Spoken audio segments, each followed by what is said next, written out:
Biana Stroustrup rasa fras au sebab nak buat kerja pakai C, laju tapi susah dan kurang fleksibel. Dan kalau guna yang lain, macam simula slow pula. At the end, dia upgrade C ke C++. Hebat sangat ke versi upgrade ni. Kalau dah PUBG, Microsoft guna untuk buat app diorang memang power language ni. Dengan C++ korang boleh buat games, software maupun iPhone boleh.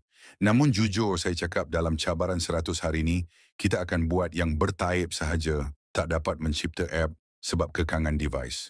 Untuk membangun app ni, minimum kena ada laptop. But kita kena ada basic dulu, baru boleh cipta segala app tu. Kalau basic pun kita masih lemah, macam mana kita nak buat something yang di luar nalar kan? Kalau korang belajar C++ ni kan, lagi senang korang nak master Java ke Python ke. Sebab konsepnya lebih kurang sama je sebelum mula ni, aku nak korang letak target dulu. Andai nanti korang dah pro dalam C++ ni, maybe lagi pro dari aku, app yang korang nak buat, korang nak cipta device untuk masuk dalam dunia games ataupun AI yang super bijak, ukirkan di ruang komen target korang. Supaya setiap kali korang rasa malas, korang tahu AP tujuan korang belajar coding ni.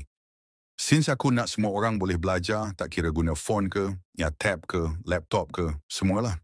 Jadi kita akan guna online compiler. First korang pergi je Google and search GDB Online C++ Compiler.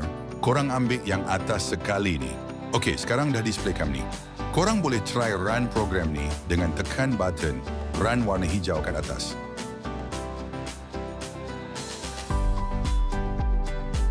Korang boleh juga ubah display dari program.